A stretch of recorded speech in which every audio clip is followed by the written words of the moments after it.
जय श्री कृष्ण।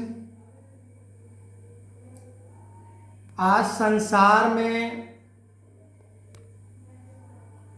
भगवान को, परमात्मा को, गॉड को, ईश्वर को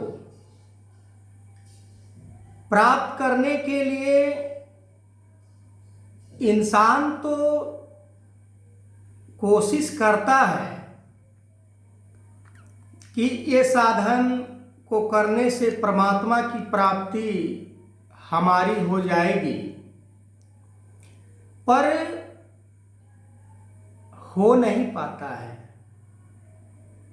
क्योंकि उसके मन के अंदर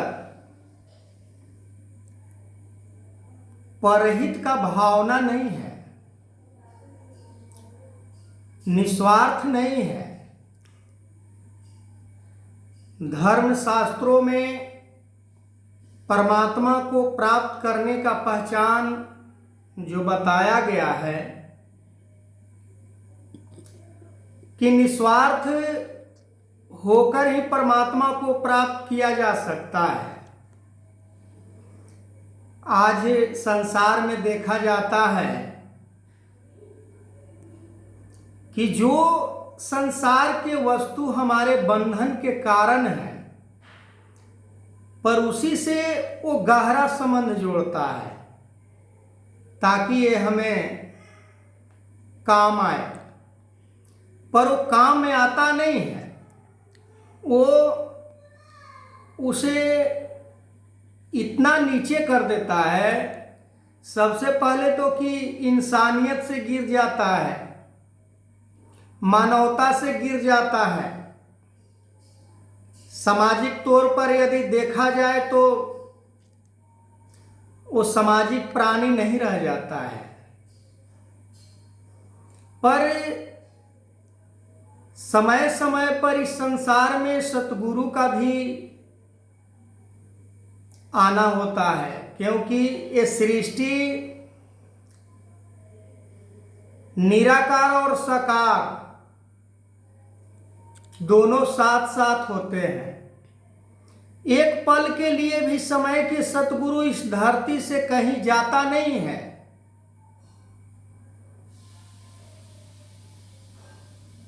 पहचान हमारी होनी चाहिए।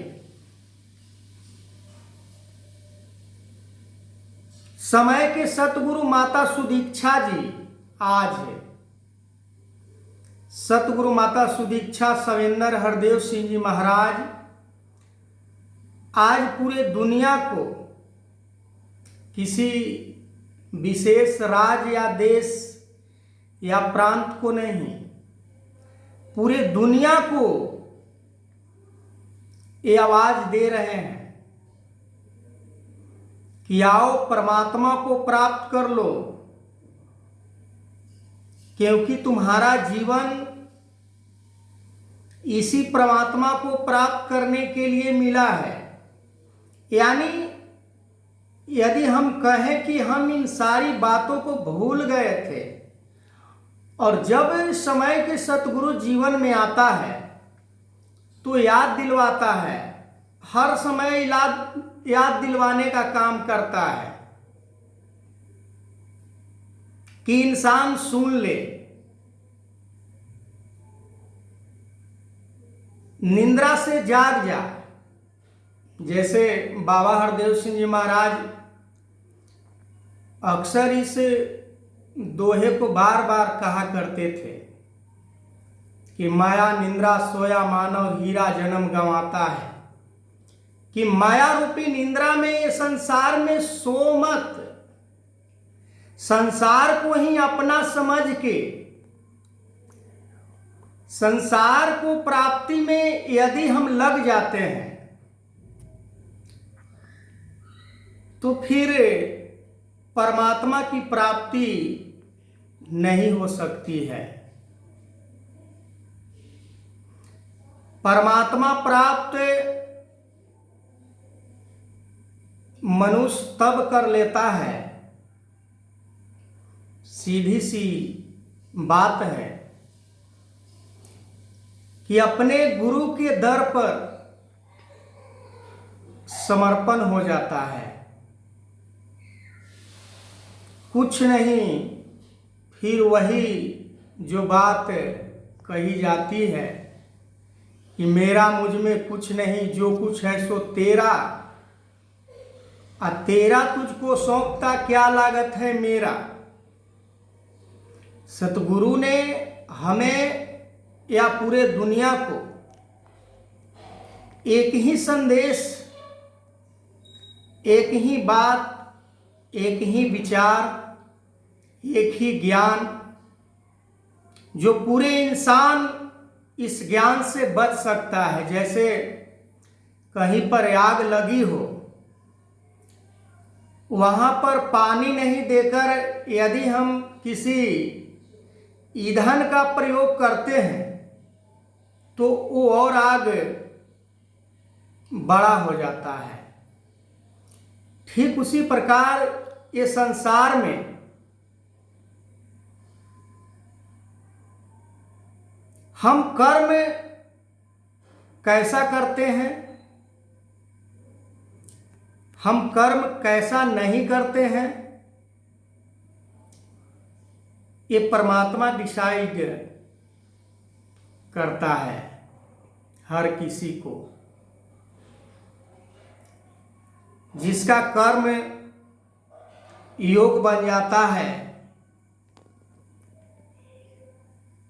वही वास्तविक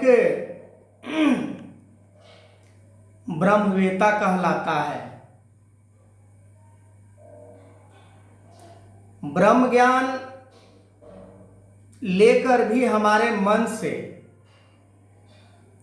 लोभ मोह स्वार्थ नहीं जाता है, तो इस ज्ञान को लेकर फिर हम क्या कर रहे होते हैं। संसार में कभी भी भक्त का नाम परमात्मा नीचे नहीं होने दिया है। यदि गुरु नानक देव जी महाराज को जेल में लेकर बंद कर दिया, फिर भी गुरु नानक देव जी ज्ञान के प्रसारण उस जेल में भी बाज नहीं आए। सभी कैदियों को छुड़वा दिए। वो तो भौतिक शरीर से वो जेल में होते हैं, पर उसको सूक्ष्म शरीर से भी ऊपर वाला शरीर प्रदान कर देते हैं। ऐसे स्थान पर कोई सोच भी नहीं सकता है, पर वहां पर भी सतगुरु का इस तरीका का ज्ञान है जो कहीं भी किसी को कोई भी काल हो प्रदान की जा सकती है, दिया जा सकता है, समझाया जा सकता है, पर निष्काम कर्मयोगी बनकर। ये संसार इधर लगाओ इधर उखाड़ो, अभी है कल नहीं रहेगा, कल है परसों नहीं रहेगा, परसों है फिर आगे नहीं रहेगा। ऐसा संसार है। पर परमात्मा जो कभी न मरता है न जन्म लेता है, ये कहीं आता भी जाता नहीं है। पूरे मनुष्य प्राणी के आगे ही पीछे ऊपर नीचे चारों तरफ इसी का ही पहरा होता है। जो इसको एक बार देख लेता है वो फिर तरस खाता है कि मैं कैसे इसे प्राप्त कर लूं, क्या इसे मैं दे दूं, क्या मैं इसे समर्पण कर दूं। सतगुरु आज यही ज्ञान के माध्यम से समझाने का प्रयास कर रहे हैं कि आज पूरे देश दुनिया में जगह जगह पर जाकर हमारे श्रेष्ठ महापुरुष जो हमारे राष्ट्रपिता हैं, ज्ञान के पिटारा को उन्होंने खोल दिया। चैलेंज करके गए यही पटना से कि हम गंगा वाला जीवन जीते हैं, बनाना है या उस नाली के पानी, और अनेकों प्रकार के उन्होंने उदाहरण दिया। तो मैं आगे इस वीडियो को कंटिन्यू करूंगा। तब तक के लिए जय श्री कृष्ण।